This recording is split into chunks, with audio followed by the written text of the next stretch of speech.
In this lesson, we'll dive back into the stroke panel to create some really diverse and eye-catching shapes. Okay, so one of the things that we said we would be creating would just be kind of a few different dials. Now, some of these we'll be able to use for some of the things that we said we would create, like the maps, or maybe something to read temperature, or really anything else that we're going to be using that has kind of a circular feel to it.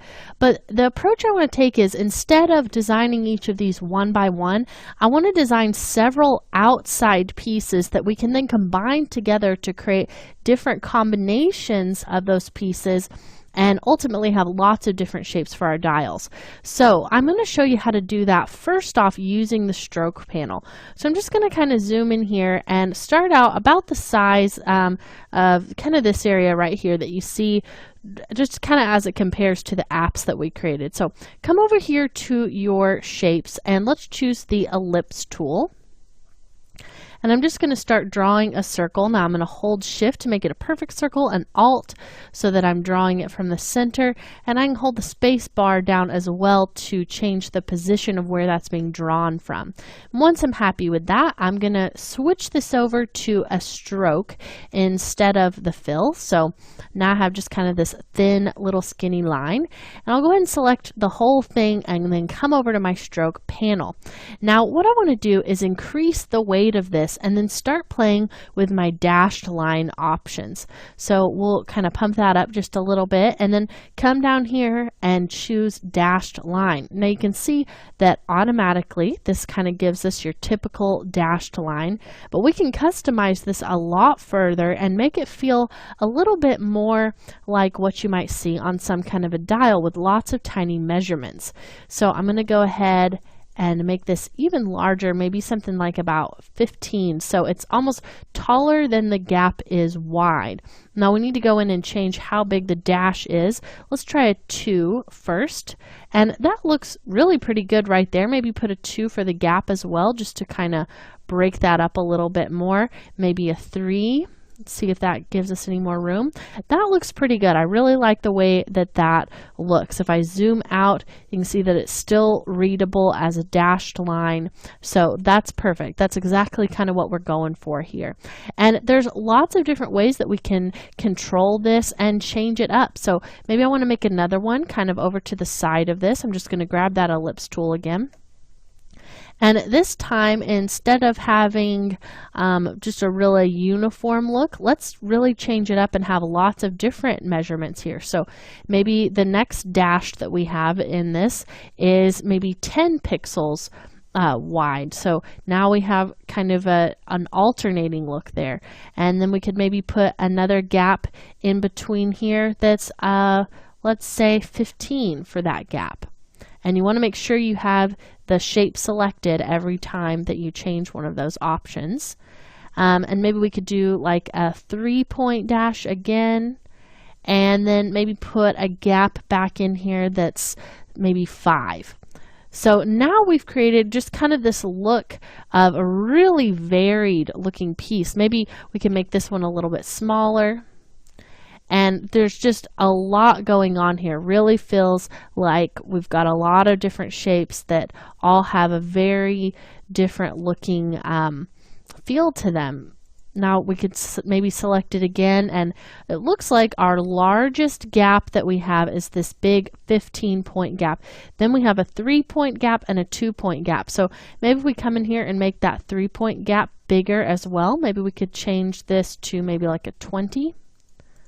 That's going to vary it even more. So really, it's up to you how much you want to vary this, how much you want to make it look different, and just kind of play around with the way that those interact with each other.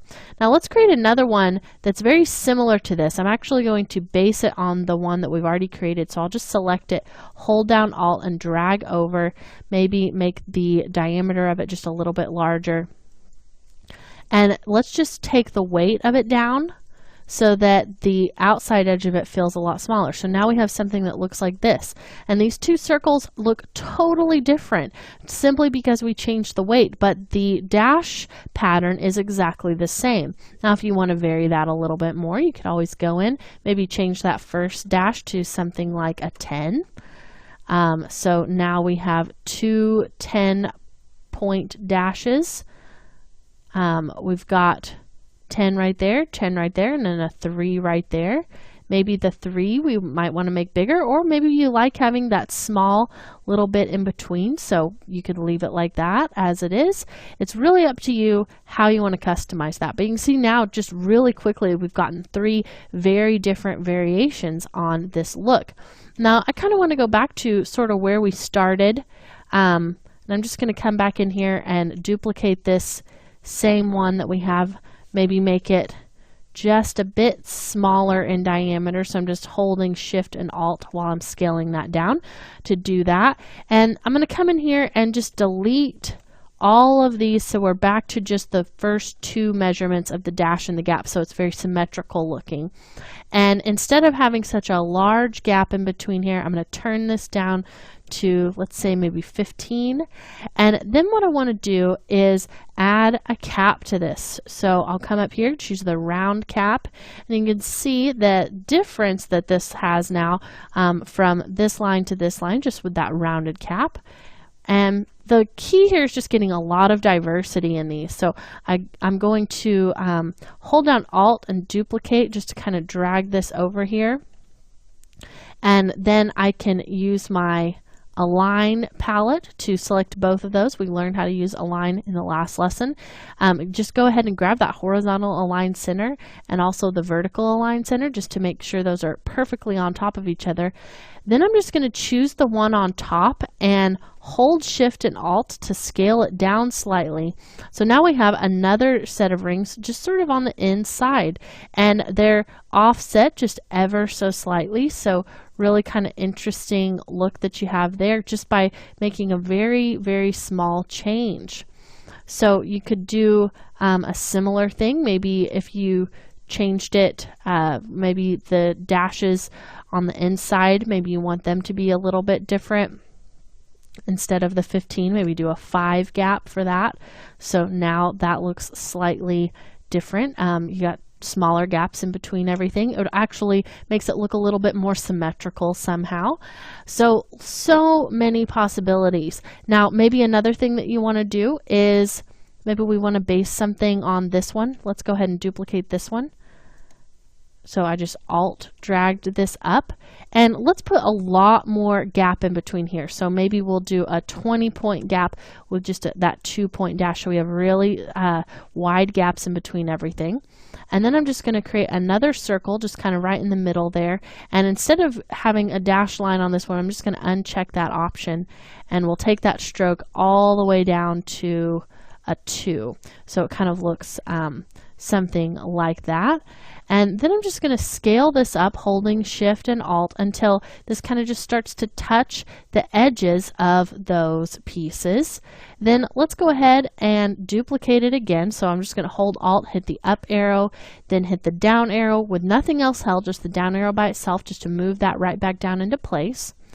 Then I can hold Shift and Alt to scale this up and do the same thing on the outside. So now we kind of have this sort of a shape going, and really, really quick and easy to create. If you want to make sure that you aligned that perfectly, that you drew it from the perfect center, you can go up there to Align, just choose Align horizontal and Align vertical. And now we've created several very different shapes, all using that stroke panel, and they can all fit together in different combinations if you wanted to start kind of putting things in order. So maybe I grab this one right here, duplicate it. So I just Alt dragged that, then maybe take this one, Alt drag this, and then I'll just select both of those together and choose both of those align options. And then I can zoom in here, maybe grab this one, make it a little bit bigger, and now I've combined 2 of those shapes together to give me a new shape. Maybe I want the stroke of this inner ring to be white, so I can come over here to the stroke panel, choose that white color, maybe make the outer one that's orange our blue color. So getting lots of variation simply by duplicating and reusing some of those shapes that we had earlier. Now something else I could do is maybe get a couple of these. So I'm just going to grab several just by alt dragging. And let's maybe use this one as well.